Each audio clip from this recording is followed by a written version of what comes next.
Muito boa tarde a todos e a todas. Vamos iniciar então o debate sobre as potencialidades de revisão do RGES. Eu tenho comigo aqui uma convidada de última hora, que é a professora Hermínia Vilar, que é reitora da Universidade de Évora e que não está a substituir, está não em representação do grupo, porque o professor que estava, Vieira de Castro, o professor Vieira de Castro, teve um imprevisto e não pôde chegar a esta sessão e pedimos à senhora reitora da Universidade de Évora que fizesse favor não de representar o grupo, mas de, pelo menos, expressar as suas percepções acerca das potenciais e possíveis revisões do grupo. Tenho também comigo aqui a professora Ângela Lemos, que representa o Conselho Coordenador dos Institutos Politécnicos, e o professor Almeida Dias, que está aqui a representar a APESP, a Associação Portuguesa de Ensino Superior Privado. Se estivessem de acordo, eu traria aqui 3 tópicos. Temos que terminar por volta das 5:15. Não vou ser daqueles moderadores tipo televisivo, vou antes ser a lebre da discussão, a lebre da discussão. E se tivermos tempo, vamos a 4 temas, se não, ficarmos por 3.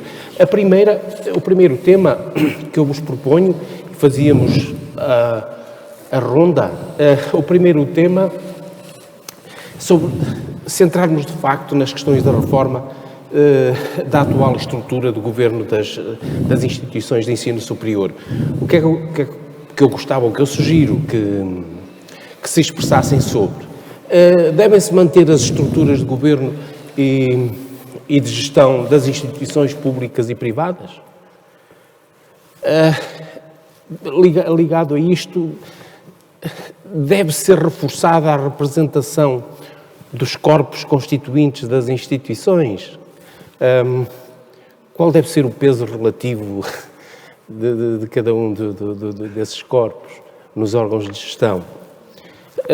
O Senado deve permanecer um órgão meramente consultivo ou deveria ter poder deliberativo? Estão a ver, são questões que obviamente iriam abordar, mas gostava também de vos ouvir ainda sobre este tópico, a questão da eleição do reitor ou presidente, e mesmo nas instituições privadas. Como é que veem esta questão? Eu dar-vos-ia a palavra. A ordem pode ser da esquerda para a direita ou da direita para a esquerda. E então... Para as primeiras senhoras. Sim, mas neste caso agradeço. Que isso é delicado. Agora...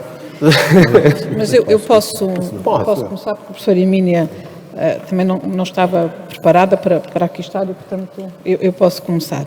Relativamente à manutenção da gestão, aquilo que nós efetivamente precisamos nas instituições de ensino superior é de manter ou de reforçar a autonomia que temos em termos de gestão pedagógica, gestão científica e depois com alguma gestão financeira dentro daquilo que é o quadro legal.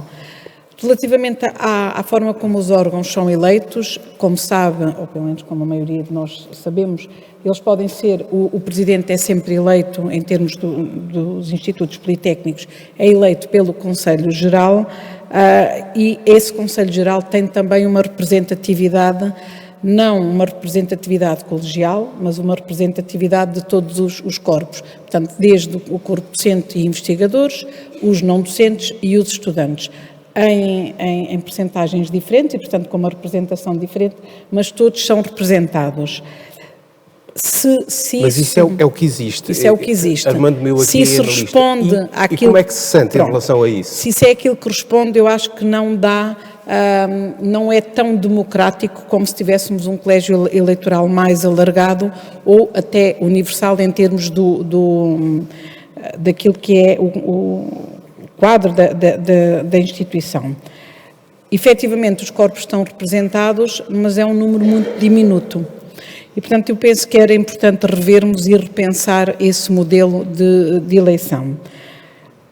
Quanto depois às unidades orgânicas, há também diferentes modelos, não é? Portanto, podem ser eleitos ou nomeados. Penso que aí a diversidade também é importante e que cada uma das instituições deve pensar no modelo em função daquilo que são as especificidades e daquilo que é a história da sua instituição. Não sei se há modelos uns melhores do que outros, penso que quer um, quer outro tem potencialidades e tem depois as suas fragilidades. Pessoalmente apostaria no modelo de eleição, porque acho que é mais democrático em cada uma das unidades orgânicas poder existir essa eleição, mas entendo que também poderá existir, manter-se a manutenção de alguns presidentes entenderem e de algumas instituições entenderem que dá mais, em termos da gestão, acaba por ser mais fácil porque conseguem ter consigo as pessoas que escolheram para desenvolver aquele projeto e que acreditam naquele projeto. Portanto, eu diria que acho que, face às questões que colocou, acho que respondi mais ou menos, depois podemos entrar aqui mais em diálogo. Se quiser. Faz favor. Não sei, se quiser primeiro. Eu começo por dizer que realmente, como foi dito, eu não estou aqui em representação do grupo, portanto aquilo que eu disser compromete-me apenas a mim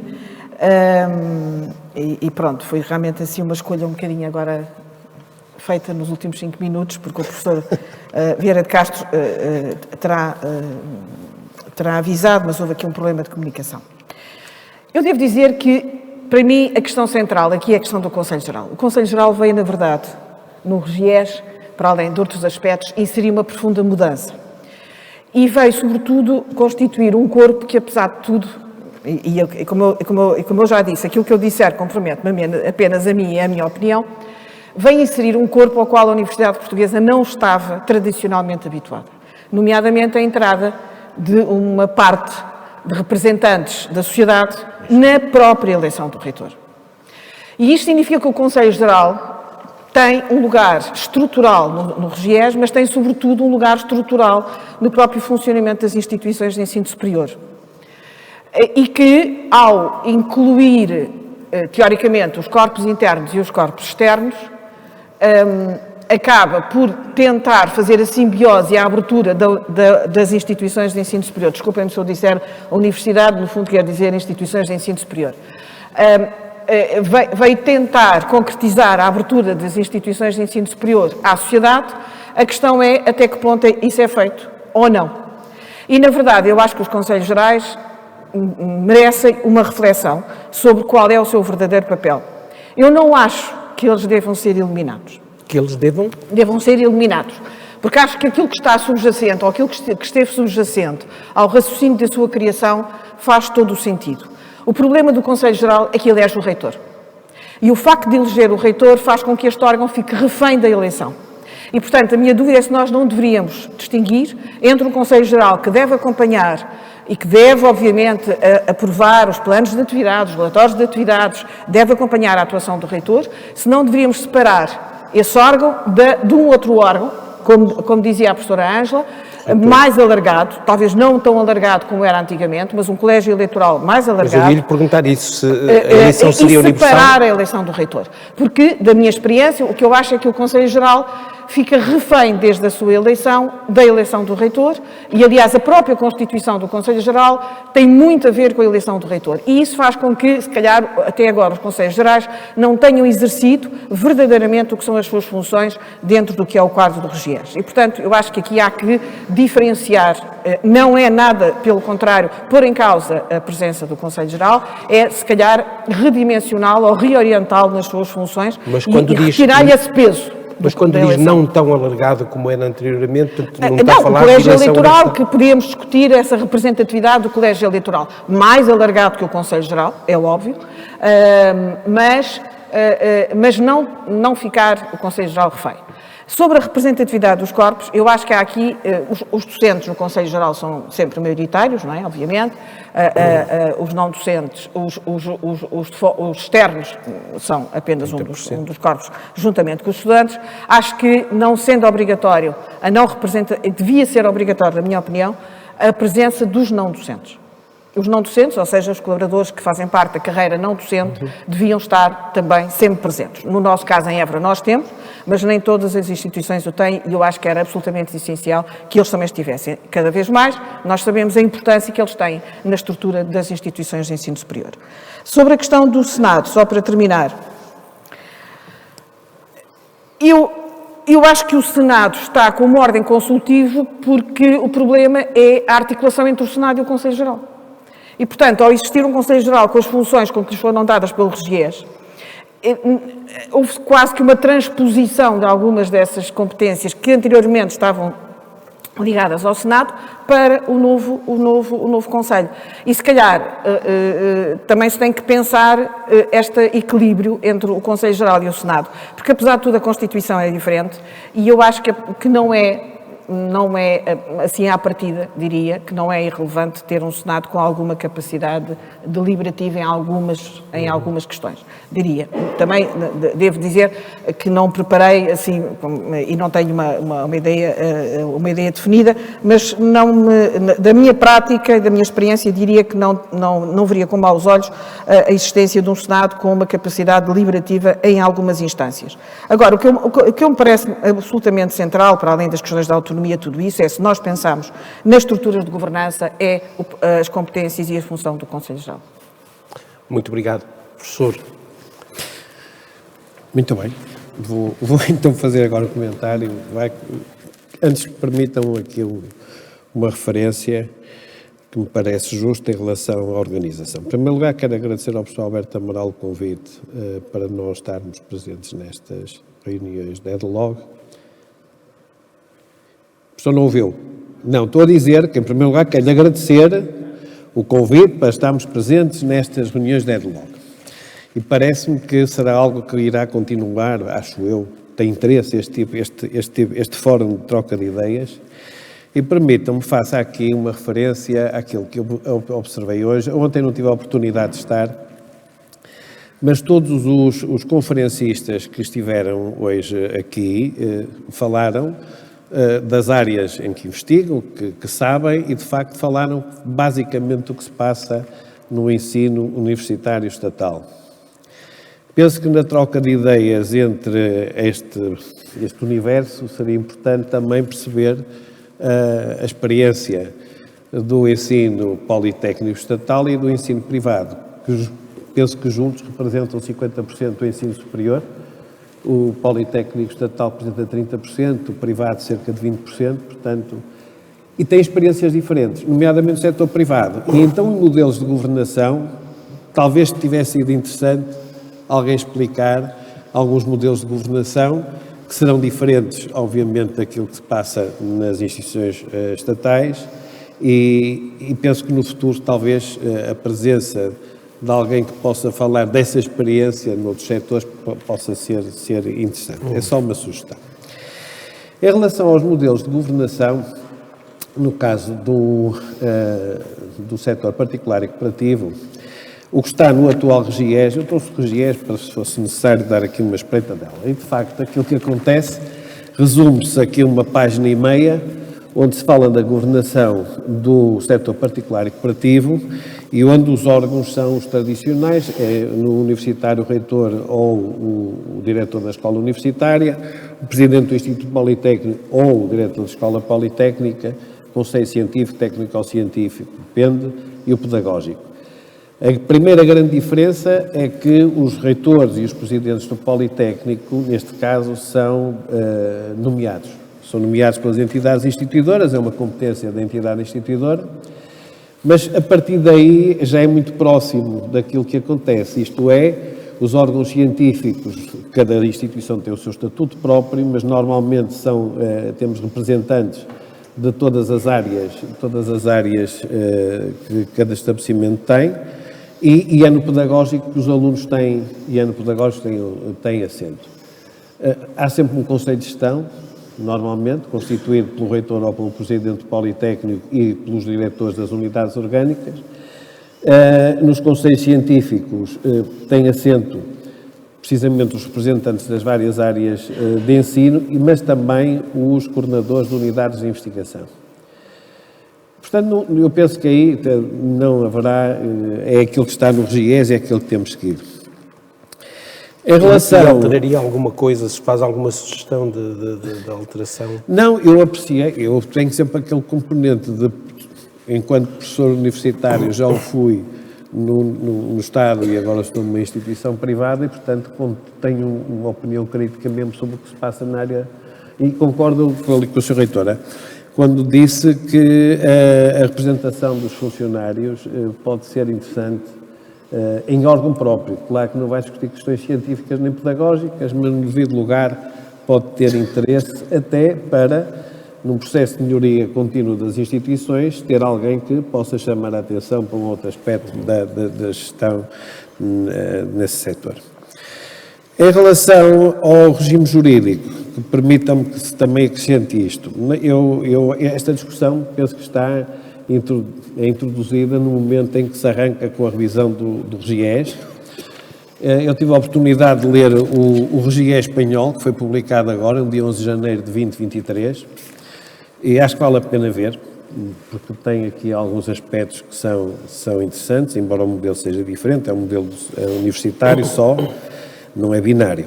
Mas eu ia mesmo começar por isto. Discutir modelos de governação é importante, mas eu acho que a principal questão que se coloca neste momento, quando a gente olha para o RGIES, é a questão do sistema binário. Ou sim ou não, acho que é uma coisa que deve resultar de uma discussão fortíssima, porque é uma mudança profunda, ou sim ou não, mas se sim, seguramente que a definição do que são cursos politécnicos e que são cursos universitários não é que está no atual RGIES. Porque se fôssemos classificar os cursos pela definição que está aqui, provavelmente muitos cursos que hoje consideramos universitários teríamos que os classificar como politécnicos e vice-versa.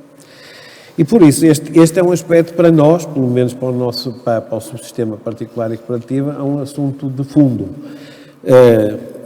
Sim ou não, mas sim, binário, o que é que distingue de facto o ser politécnico ou o ser universitário. Bom, e para já era isto. Muito obrigado. Muito obrigado. Se nós conseguíssemos organizar e temperar no tempo as intervenções, aproveitando esta primeira ronda, se forem duas perguntas breves, questões breves, enunciados breves a propósito deste primeiro tema da assistência público? Não? Ok, então, o segundo tópico, que de alguma forma a senhora reitora já fez o favor de tocar, que é a questão da ligação à sociedade e a presença de membros externos nos órgãos de governação das instituições de ensino superior, particularmente são muito relevantes em ambos, mas com uma particular ênfase dado, digamos, o escopo regional que têm os institutos politécnicos. Essa representação, que pensais, é de reforçar, é de viabilizar no sentido de uma maior interferência nos órgãos de governação, de influência. Eu de manhã já disse isto. Eu e o professor Amaral, num trabalho que fizemos, começamos por lhe chamar amigos imaginários das instituições. Depois, amigos não interferentes. Mas da vossa experiência, das vossas instituições, do setor que um representa e a senhora reitora, em nome da sua experiência, que papel lhes atribuem, que esperam deles e haverá alguma necessidade de mudança nesse aspecto? Bem, eu acho que nós podemos, se calhar, não chamar amigos imagináveis, podemos lhes chamar amigos críticos, porque devem ser assim que eles devem ser entendidos nas nossas instituições. Eles vão para nos ajudar a pensar, para nos ajudar a construir o projeto e para, efetivamente, com um olhar externo e um olhar muito próximo da região.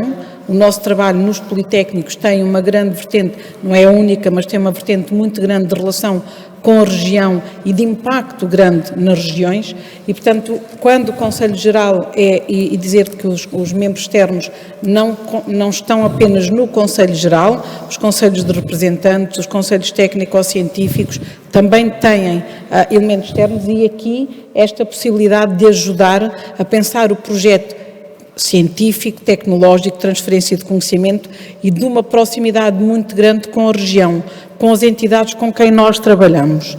E, portanto, aí esse reforço é fundamental e essa ligação é fundamental. A questão de ser o amigo crítico é de, efetivamente, eles terem uma voz ativa e de nos ajudarem, às vezes, até a podermos conduzir, eu vou utilizar uma expressão, a construir a formação à medida daquilo que é efetivamente as necessidades do mercado, as necessidades das entidades. É muito importante que essas entidades externas também reflitam a diversidade da região e que não se situem apenas no setor empresarial, industrial, portanto, tentarmos aqui, dentro daquilo que é a nossa oferta formativa, dentro daquilo que é a nossa área de investigação e de serviço à comunidade, que estas entidades externas possam refletir essa diversidade e que nos possam ajudar a pensar, a construir e até a enverdar por outros caminhos que nós não os conseguíamos internamente trilhar porque precisamos deles para esse projeto. Portanto, os membros externos são fundamentais numa gestão sustentada, numa governança que olha a sustentabilidade do ecossistema em que as instituições estão inseridas. A função do amigo imaginário é substituir aquilo que não se tem. Em princípio, é isso que uma criança procura no amigo imaginário. Mas eu não sei se é isso que nós procuramos nos elementos externos. Eu diria que, desculpem, mas eu não concordo nada. Mais uma vez, como estou em nome pessoal, posso dizer estas coisas. Eu não concordo nada quando se diz que os politécnicos têm ligação ao território e as universidades não têm. Todos nós, cada vez mais, temos que ter ligação ao território. E é óbvio que os politécnicos talvez o tenham começado e iniciado mais cedo, mas neste momento, e exatamente aquilo que nós ouvimos hoje de manhã, tendo em conta a rede que nós temos, a distribuição da rede, todos nós temos ligação ao território. E se não o temos, então estamos mal. Mas é óbvio que nesta abertura à sociedade, que hoje muito se fala, e que se fala, no fundo, com múltiplos objetivos. Por um lado, obviamente, de romper aquela ideia que hoje se falava de manhã da Torre de Marfim, a que as instituições, nomeadamente as universidades, se tenderiam a fechar há umas décadas atrás e que realmente já não existe. Mas, por outro lado, também de tentar procurar nessa sociedade um complemento para aquilo que nós fazemos. Aliás, como a professora Ângela referiu, a questão, obviamente, de perceber o que é necessário para o território em que nós nos inserimos, em termos de formação, não apenas o território regional, mas também o território nacional, mas também, isto coloca outra questão, que é até que ponto é que as instituições de ensino superior devem definir a sua oferta em função desses critérios. E esta presença dos elementos externos, que me parece absolutamente basilar, coloca-nos, penso eu, múltiplas questões. Que é, por um lado, entre a autonomia da oferta e ao mesmo versus a necessidade que o mercado ou que o território nos impõe, e que se liga, no fundo, ao conceito de empregabilidade e até que ponto é que as instituições de ensino superior têm que ter o conceito de empregabilidade como um critério central para a definição da sua oferta, é uma questão. Mas depois também, obviamente, nós procuramos nesses apoios externos também, muitas vezes, um adicional, através do mecenato, um adicional de financiamento, que também não é irrelevante. E essa ligação também é uma ligação que existe cada vez mais nas instituições de ensino superior. Portanto, no fundo, trazer a comunidade... Eu não digo trazer... Eu não gosto nem da transferência de conhecimento, nem de trazer a sociedade para a universidade, porque tudo isto, a transferência de conhecimento, como já é dito por muita gente e não é nada de novo, é sempre uma noção... É uma visão unívoca da situação, que as universidades ou as instituições transferem o seu conhecimento. E como eu acho que esta noção unívoca, ou esta imagem unívoca, não deve corresponder realmente a uma relação que tem que ser muito mais bionívoca, também não gosto desta noção de trazer a sociedade. Mas, na verdade, esta relação que tem que haver com a sociedade é feita neste momento em diferentes níveis, mas coloca-nos muitas dúvidas e coloca-nos realmente em causa sobre aquilo que é tradicionalmente a função de uma instituição de ensino superior e como é que essa instituição lida com esse elemento externo. Mas deixem-me só, e sem querer prolongar, esta questão também liga, por um lado, à questão da definição da oferta formativa, mas também, e se me permite colocar esta questão, liga, no fundo, com o que é que nós queremos que o RGES venha, na verdade, definir. Ou seja, será que o RGES tem que vir definir até que ponto de pormenor essa presença, por exemplo, dos membros externos em todos os órgãos? Ou tem que definir com muito pormenor como é que as instituições de ensino superior têm que fazer essa ligação ao território? No fundo, também aquilo que está subjacente é que modelo de RGES, que não se chamará RGES, com certeza, chamar-se a qualquer outra coisa que eu não sei o que é. Mas qual é o modelo que nós queremos para esse documento que, no fundo, vai enquadrar a atividade das instituições de ensino superior? Queremos um quadro global com flexibilidade, queremos um quadro global muito especializado e aqui também há outra questão, e desculpem se eu já estou a orientar questões, mas é também... Quando se pensar o RGES, e nós pensarmos inclusive a presença dos externos, não é só no ensino, é na investigação.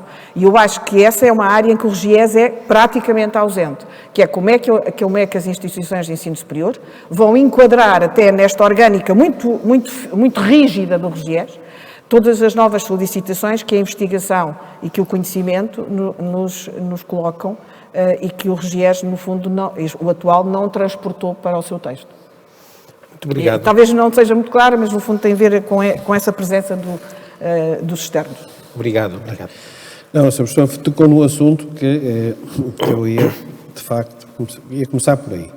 É que nós estamos a ter esta discussão no âmbito de uma reforma, de um novo regime jurídico, independentemente da designação, e temos que perceber que este regime jurídico que surge em 2007 surge num contexto completamente diferente do atual. E deve ser adaptado, já que temos a noção que este tipo de regulação deve ser revista de tempos em tempos, conforme as realidades vão mudando.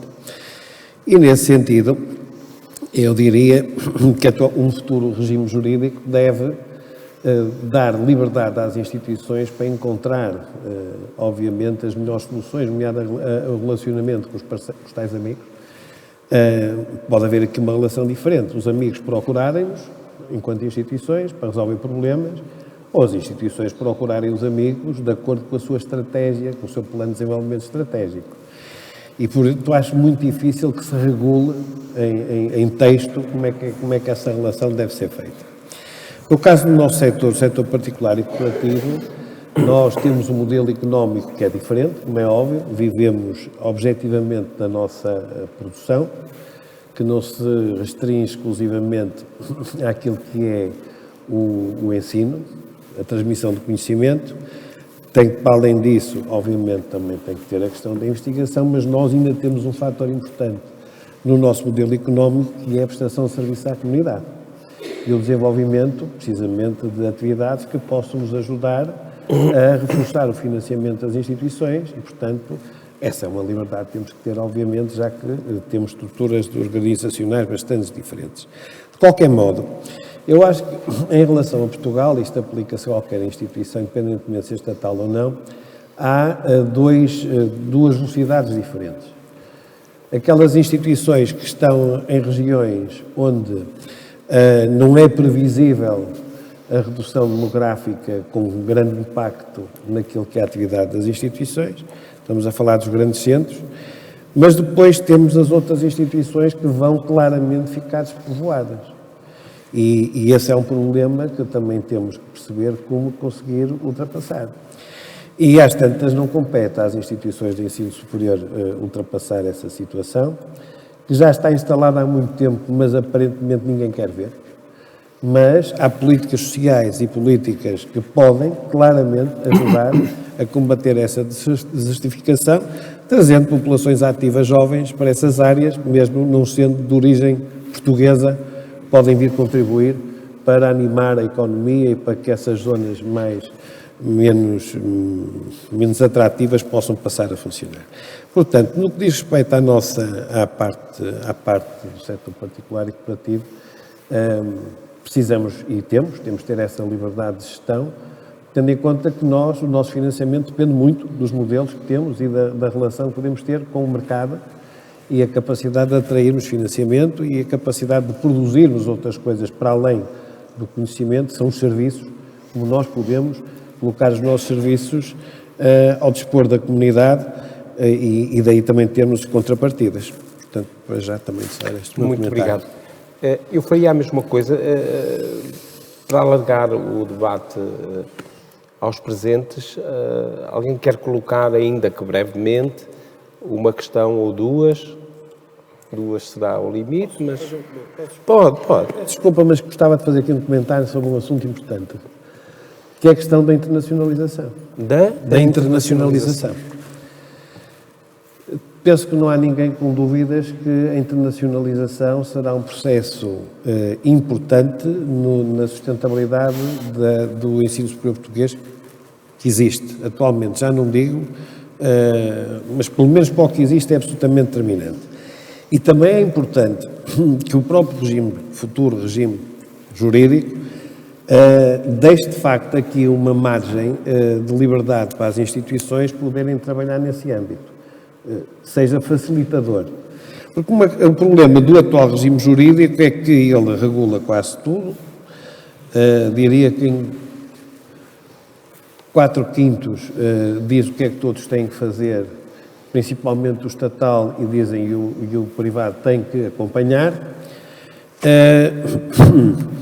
mas depois remete para legislação específica um conjunto de questões, e essas sim, e chama a atenção que existem alguns constrangimentos, nomeadamente, e tenho tido a oportunidade de já falar sobre isso, em relação, por exemplo, às cotas, que tenho uma forte expectativa que seja resolvido a breve prazo, porque vai ser apresentado a questão do acesso, mas é a questão, por exemplo, da limitação a 30% dos alunos internacionais. Eu até costumo dar o exemplo dos ingleses, enquanto pertenciam à comunidade europeia, podiam ocupar a totalidade das vagas se tivessem capacidade de ingressar, saíram da União Europeia, passaram a internacionais e só podemos ter 30%. Acho que nós temos que pensar que já temos um ensino superior em dimensão que precisa de uma vez por todas, criar mecanismos para podermos ter mercados externos,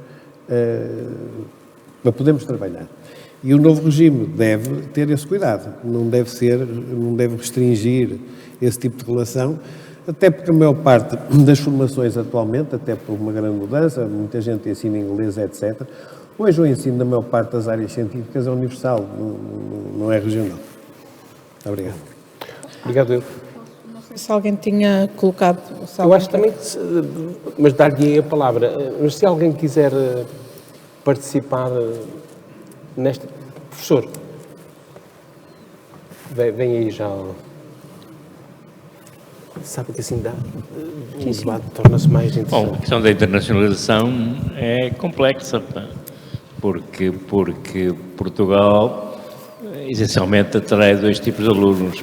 Atrai alunos das antigas colónias e brasileiros, porque é quase tudo ensinado em português, e atrai, no caso de alguns privados, alunos daqueles cursos que têm no musculado lá fora, como enfermagem e medicina, e medicina dentária, e que vêm aqui fazer os cursos. Nós não conseguimos atrair, de facto, os bons alunos da Alemanha, da França, dos Estados Unidos, onde quer que seja, porque esses alunos olham para aquilo que qualifica uma instituição universitária, que é a investigação. Infelizmente, na área da investigação ainda temos muito que andar para criar atratividade das nossas instituições em relação a esses alunos. Teremos que procurar cada vez mais oferecer cursos em línguas que não sejam simplesmente o português. Claro que o português é mais fácil, porque nós falamos português e temos os desgraçados que vêm do Brasil e não sei de onde. O próprio Brasil, com a mudança política dentro do Brasil, vamos ver se não haverá aí um retrocesso no número de alunos brasileiros que para cá vêm e representam metade dos alunos estrangeiros em Portugal. É preciso cuidado aí.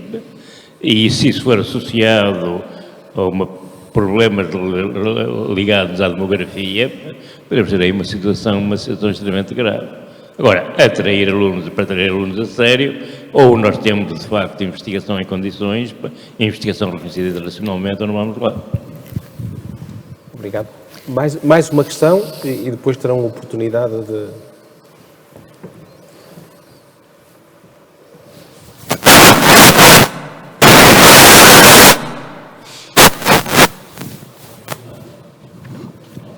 Tenho a impressão que não se está a ouvir. Não. Assim. Já vem aí outro. Obrigado. Meu nome é José Vicente, sou investigador do Instituto Superior Técnico. Queria só chamar a atenção ou trazer à discussão a questão que já foi levantada em relação à investigação. O que sabemos é que hoje em dia muitas das atividades de investigação são deslocalizadas para as chamadas entidades privadas sem fins lucrativos e cuja regulação não está, porventura, devidamente contemplada no RGES.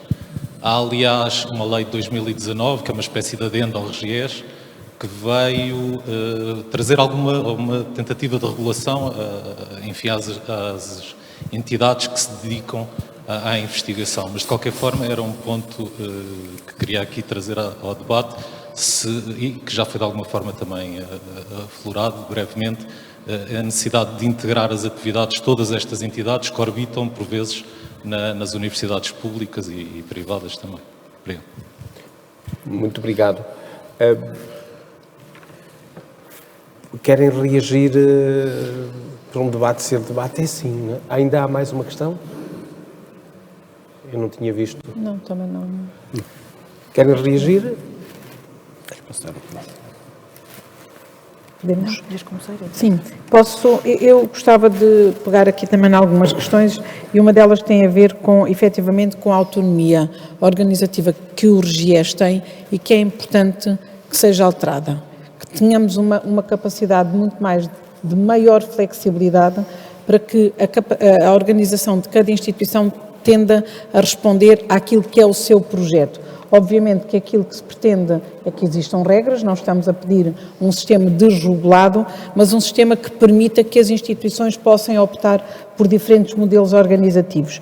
Aquilo que nós temos no RGES é muito, está muito bem definido, mas depois vão avulso, têm vindo a sair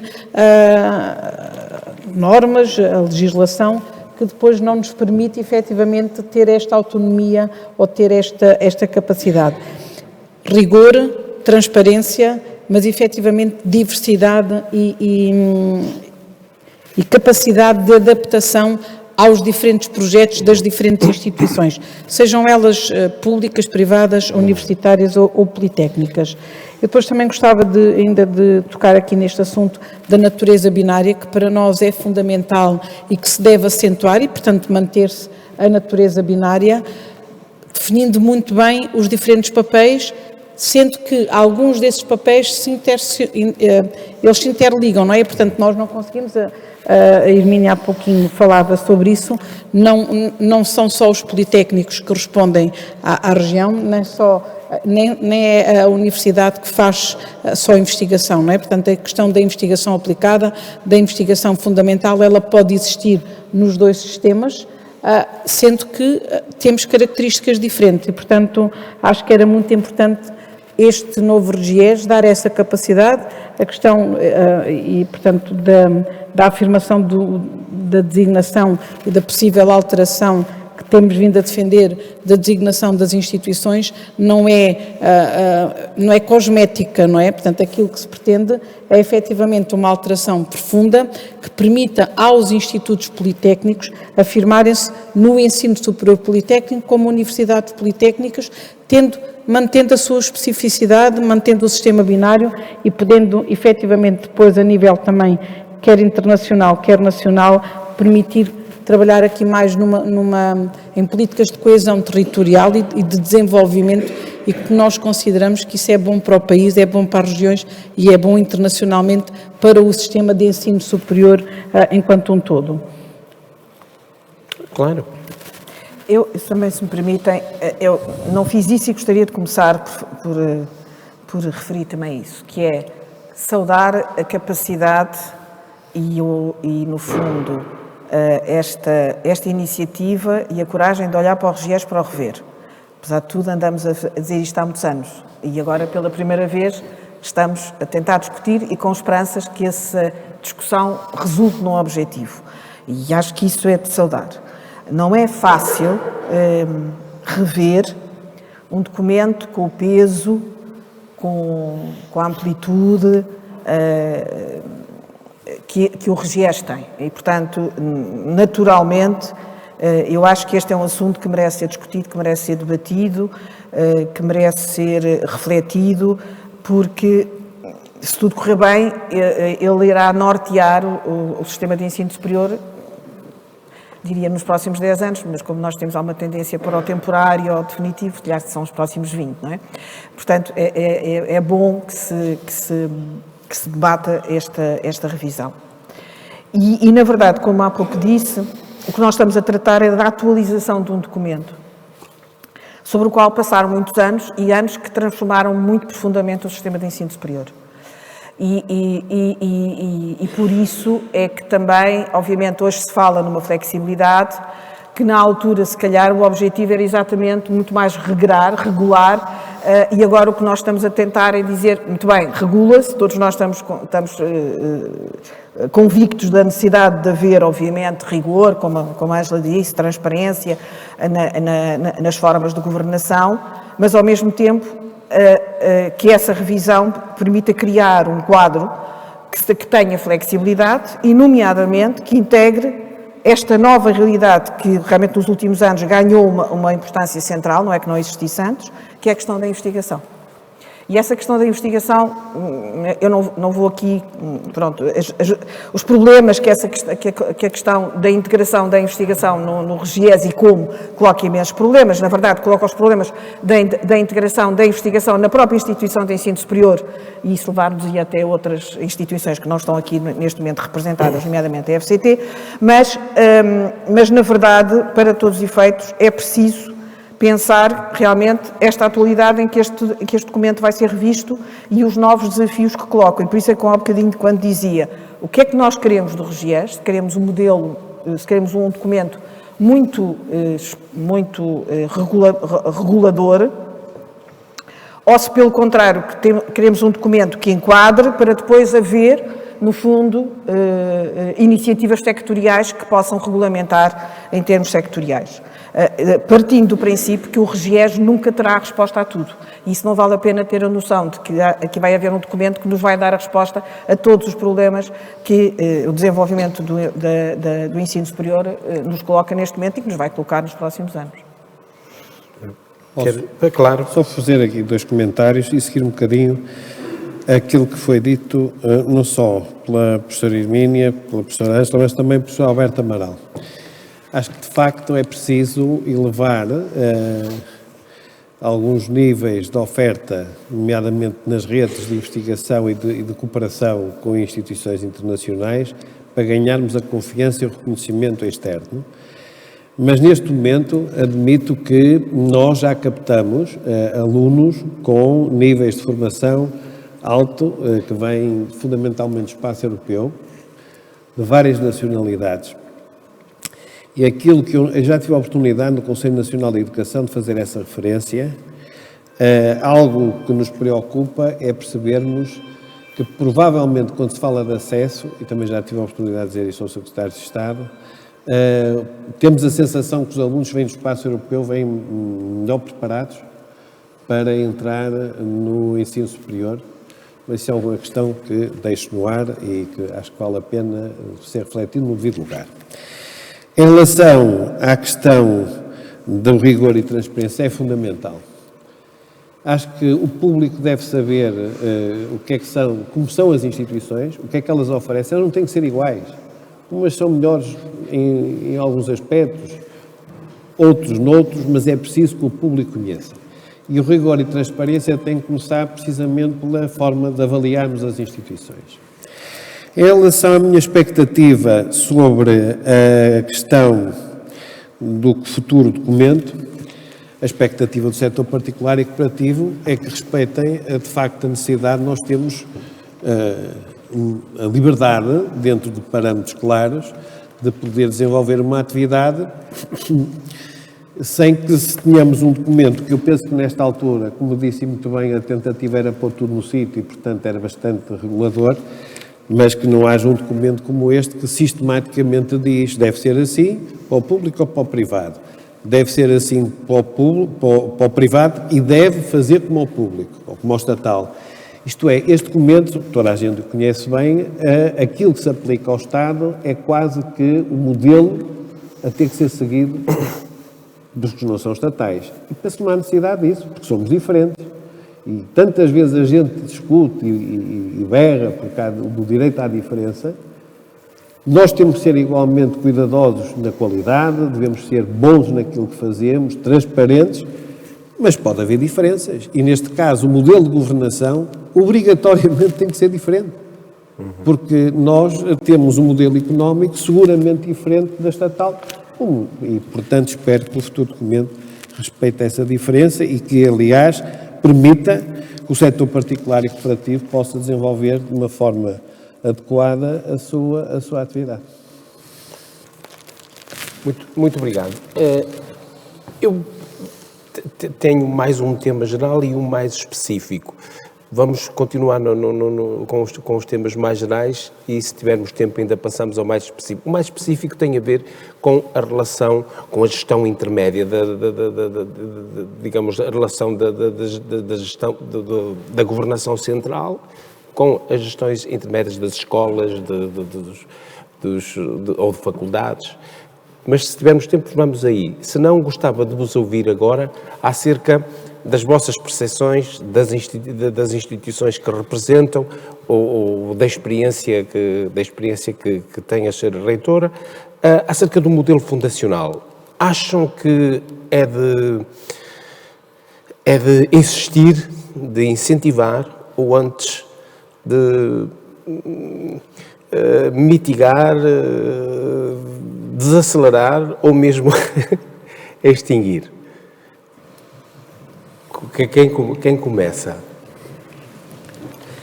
Quem sorri mais? Não se importa ser a ser... Não. Posso... Aquilo que me parece é que o regime fundacional tem muitos benefícios para a gestão das instituições. O que nos parece é que também ele deve ser facilitado a todas as instituições e, portanto, independentemente de serem qual é o regime, se é universitário, se é politécnico, se é privado, e, portanto, há aqui uma forma de gestão patrimonial e uma forma também de gestão de recursos, de otimização de recursos, que nos parece que é facilitador no âmbito do regime... Está a falar das condições de acesso a esse regime, das condições da fixação das... Estou a falar quer das condições, quer depois quando as instituições efetivamente se fundam enquanto fundações, a partir daí como é que elas conseguem gerir e como é muito mais fácil essa gestão. E quando eu digo mais fácil é no sentido que os instrumentos são mais facilitadores. E mais uma vez eu continuo a defender, nós não queremos facilitismo. O facilitador não é igual a facilitismo. O que se pretende é que efetivamente, em algumas das nossas instituições, e a maioria de nós, porque tem que seguir o quadro legal que está em vigor, é muito difícil fazer a nossa gestão de recursos humanos. Portanto, nós estamos, e isso foi dito hoje de manhã, o Orçamento de Estado, aquilo que cobra são os recursos humanos quando cobre, não é? Portanto, nós precisamos efetivamente de receitas próprias, precisamos de investigação, precisamos de prestação de serviços especializados para conseguirmos efetivamente, portanto, fazer uma gestão adequada. Faz parte do core, mas era importante que também tivéssemos instrumentos facilitadores de conseguirmos atingir esses recursos e de podermos com mais flexibilidade conseguir geri-los Portanto, uma revisão das condições de acesso a esse estatuto, certo? Uma revisão das condições de acesso e que fosse igual, independentemente de quem está no sistema. Eu devo dizer que se os RGEs precisa de avaliação, o modelo fundacional também. Eu confesso que daquilo, e a minha experiência não é direta, como é óbvio, a Évora não é uma fundação, nem procura ser nos próximos anos. Eu acho que as experiências das universidades que enverdaram pelo regime de fundação também, por aquilo que me dá a perceber, são bastante diferentes. E, portanto, se calhar nós temos que falar de diferentes modelos, e não é diferentes modelos, diferentes experiências perante a opção pelo modelo da fundação. Aliás, portanto, não... se calhar mereceria aqui uma outra reflexão. Mais importante do que a questão de optar ou não pela questão da fundação, e obviamente que tem os critérios que subjazem a essa opção, parece-me que as instituições de ensino superior têm muito poucos instrumentos de gestão. E aqui, quando eu falo de instrumentos de gestão, falo talvez a partir de uma conjuntura muito específica, que é a conjuntura em que nós nos colocamos neste momento. Instrumentos de gestão, nem estou a falar em termos da questão do financiamento. Não vamos enverdar por esse caminho do financiamento, que é tudo ele um caminho de pedras. Mas é a questão, por exemplo, que as instituições de ensino superior hoje têm a incapacidade, por exemplo, de contratar, por vezes, recursos humanos mais capacitados e, sobretudo, de os fixar. Porque é óbvio que as instituições de ensino superior não fundacionais estão sujeitas aos limites da função pública. E, na verdade, essa questão é uma questão importante, porque nós, neste momento, e penso que todos os presidentes e reitores de instituições sentem isso, há determinadas áreas onde a fixação de pessoas com determinadas competências é praticamente impossível. Porque não temos, na verdade, também nenhum instrumento de gestão, ou não temos quase nenhum instrumento de gestão, que nos permita fixar essas pessoas, oferecer-lhes algumas condições adicionais, já que, obviamente, as remunerações estão definidas pela função pública. E isso faz com que, na verdade, as instituições de ensino superior, possivelmente à semelhança de outras áreas da administração pública, não possam recrutar os melhores, em muitos casos. E isso significa questionarmos a própria qualidade dos nossos serviços, quando, na verdade, as universidades deviam ser exatamente o exemplo de capacidade, de competência e de exercício competente das funções que estão adstritas, e eu nem estou a falar dos docentes, estou a falar sobretudo de não docentes, que cada vez são mais importantes exatamente para essa internacionalização que é esperada de nós, que não é apenas a internacionalização da capacidade, que se reflete na capacidade de atrair estudantes, mas é a capacitação de poder concorrer a projetos internacionais, de poder alavancar a investigação ao nível europeu e, portanto, precisamos de recursos humanos cada vez mais capacitados, já para não falar noutras áreas, e isto significa, na verdade, que as instituições de ensino superior, possivelmente, à semelhança de outros níveis da administração pública, têm poucos instrumentos de gestão que lhe permitam fixar os melhores. E esse é um problema. Por isso é que eu estou a dizer, eu estou a falar a partir de uma conjuntura específica, que é a conjuntura que nós vivemos. Possivelmente, espero que daqui a uns anos essa conjuntura esteja ultrapassada, mas neste momento não está. E, portanto, esse é um dos problemas com que nós nos debatemos. Portanto, mais do que discutir a questão de vale a pena ou não ser fundação, eu confesso que acho que nós temos experiências diferentes e que também valeria avaliar essas experiências, é, na verdade, dar às instituições que não são fundação essa capacidade de poder ter alguns instrumentos, sobretudo para fixar pessoas com capacidades, de poder assegurar uma competência com qualidade. E isso, eu acho que nós estamos a ter sérios problemas de conseguir, na verdade, aquilo que vulgarmente se diz, fixar talentos. E fixar talentos não são só investigadores e docentes, são os não docentes que também precisamos deles. Muito obrigado, professor. Concordo completamente com aquilo que a professora Emília Vilar disse. Acima de tudo, no caso do setor particular e cooperativo, nós temos vários modelos de organização, temos muitas cooperativas de ensino superior, que será o modelo mais comum. Temos sociedades comerciais, sociedades anónimas ou sociedades por cotas, e temos fundações, diferentes daquilo que se discutiu hoje em relação ao regime fundacional aplicado ao setor estatal. Mas eu acho que o problema é mesmo esse, acima de tudo, devemos admitir a diversidade de organização, mas o segredo está no dia-a-dia, quem gera. E é preciso essas pessoas terem instrumentos e liberdade para poderem gerir dentro de determinados parâmetros para atingir determinados objetivos. Um dos grandes problemas de que nós temos no setor estatal eu penso que é mesmo este, que temos pessoas que estão em determinados locais, não é fácil mobilizá-las para outras funções, não é fácil contratar pessoas especializadas para desempenhar determinadas funções. O setor privado é o mesmo, nós temos o direito de trabalho que se aplica e, portanto, também não podemos, pessoas que estão nas suas carreiras e não podemos fazê-lo. Agora, o segredo está na gestão, está no dia-a-dia. Eu visitei ontem uma empresa municipal grande, talvez das maiores do nosso país. Já tinha lá ido há uns anos, 7 ou 8 anos, e quando lá cheguei aquilo era irreconhecível. Completamente diferente e com uma qualidade fantástica. O que é que aconteceu? Mudou o grupo de gestão, o Conselho de Administração. E acho que o segredo está em, precisamente, dar condições, mas também ter as pessoas certas no lugar certo. Obrigado. Daniel Carvalho, eu estou a ver aqui as horas, estamos no tempo limite.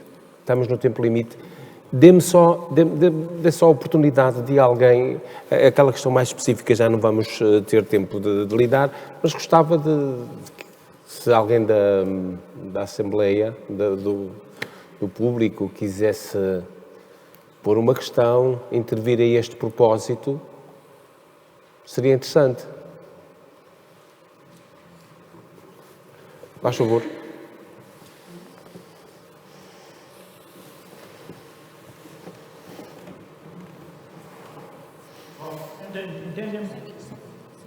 Muito obrigado.